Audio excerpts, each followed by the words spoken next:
भतीजा दुल्हा बना तो कविता आरती की थाली ले आई। जैसे ही वह दूल्हे की आरती करने लगी, उसकी भतीजी रिया ने उसके हाथों से थाली छीन ली और बोली, बुआ, तुमने बहुत आरती कर ली, अब मेरी बारी है। मेरे भाई की शादी है, इसलिए नेक पर मेरा हक है। रिया द्वारा थाली छीनने पर कविता को बड़ा झटका लगा। सब लोग देख रहे थे, तीनों भाई और भाभियां भी देख रही थीं।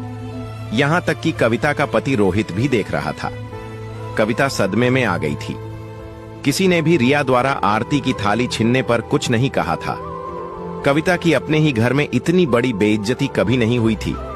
कविता रूठ कर कमरे में जाकर बैठ गई। उसे ऐसा लग रहा था जैसे उसको आसमान से नीचे पटक दिया गया हो। जब से मम्मी पापा का देहांत हुआ था, उसकी कदर मायके में बहुत कम रह गई थी। कविता की उम्र ज्यादा नहीं थी। 5 साल पहले ही तो उसकी शादी हुई थी। 3 भाई और 3 बहनों में वह सबसे छोटी थी, सबकी लाडली थी। कविता को रोना आ रहा था। उसकी आंखों से झरझर आंसू बहने लगे। कविता की दोनों बड़ी बहनें उसके पास आ गई। बड़ी बहन उसके सर पर हाथ फेरते हुए बोली, रोती क्यों है छुटकी? तू जानती नहीं क्या हम अब बुआ बन गई हैं? अब इस घर में हमारा पहले जैसा हक नहीं रहा। तू भी जल्दबाजी करती है। रिया के भाई की शादी है, इसलिए वही तो उसकी आरती करेगी, उसे ही नेक मिलेगा।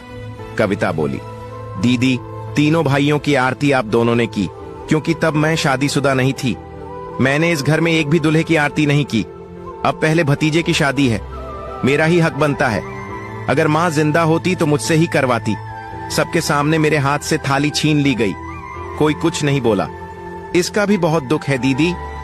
इतना कहकर कविता बड़ी बहन के गले से चिपककर रोने लगी। मंझली बहन भी रो पड़ी, बोली, कविता के साथ सचमुच बहुत बुरा हुआ दीदी। मम्मी पापा के गुजरने के बाद हमारी इस घर में कोई कदर नहीं रह गई है। अब तो शादीशुदा भतीजियों का राज है, इसीलिए मेरे पति शादी में नहीं आए। बोले, फूफा बन गया हूं, अब ससुराल में कुत्ते जितनी भी कदर नहीं होती। बड़ी बहन दोनों छोटी बहनों को समझाते हुए बोली, इसमें बुरा क्या है?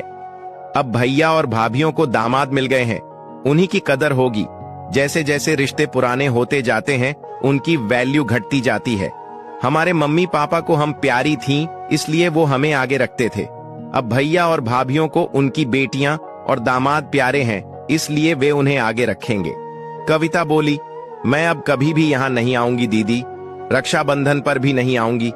मेरे पति ने मेरा अपमान होते हुए देखा है, वो मुझे कभी यहाँ आने भी नहीं देंगे। बड़ी बहन उसके सिर को सहलाते हुए बोली, ऐसा नहीं बोलते बेटा, चाहे प्यार कम हो जाए, हमें रिश्ते निभाने ही होंगे। अगर नहीं आओगी तो तुम्हारी ननद और सास तुम्हें ताने देने लगेंगी। ये रिश्ते हैं, कई बार न चाहते हुए भी निभाने पड़ते हैं। दोनों छोटी बहनें बड़ी बहन को लिपटते हुए बोली, मम्मी पापा के जाने के बाद तो ये पीहर, ये मायका खत्म ही हो गया दीदी। बड़ी बहन बोली, दिल छोटा क्यों करती हो बेटा? मैं हूं ना, जब माँ की याद आए मेरे पास चली आया करो। फिर तीनों बहनें आपस में लिपटकर रोने लगी। फिर भतीजे की शादी की सारी रस्में हुई। तीनों बहनें डरी डरी सी सब कामों से दूर ही रही। दुल्हा दुल्हन को ब्याह कर घर ले आया। सभी मेहमान एक एक कर विदा होने लगे। तब कविता ने बड़ी बहन से कहा, दीदी, अब तो हद हो गई, मुझे नहीं रहना यहाँ। बड़ी बहन बोली, अब क्या हो गया? कविता बोली, दीदी, कुछ देर पहले भैया के दामाद और बेटियां काजू बर्फी का नाश्ता कर रहे थे, मगर अब मैं अपने पति के लिए नाश्ता लाने गई तो मिठाई वाले कमरे को ताला लगा है। कोई बता ही नहीं रहा चाबी किसके पास है। बड़ी बहन बोली, मिठाई खा खाकर मन भर गया है, मैं रोटियां बना देती हूँ, तुम दोनों भी नाश्ता कर लो और अपने पतियों को भी करा दो। और सुनो, अपने पति और सास ननद के सामने अपने मायके की बुराई कभी मत करना। उसके बाद तीनों बहनें अपने अपने ससुराल लौट गई, मगर अब उनका मायके के प्रति मोह खत्म सा हो गया है। पता नहीं क्यों अब मायका इतना याद नहीं आता। पहले की तरह रह रहकर मायका अब नहीं लुभाता। क्या आप भी बुआ हैं? आपकी आपके मायके में कितनी कदर है, कमेंट्स में जरूर बताना।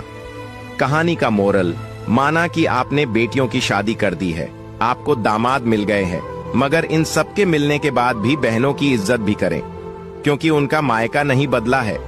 उन्हें अपने मायके से आज भी बहुत लगाव है। वे आज भी आपकी कुशलता की ईश्वर से कामना करती हैं। वीडियो अच्छी लगे तो लाइक, कमेंट्स और शेयर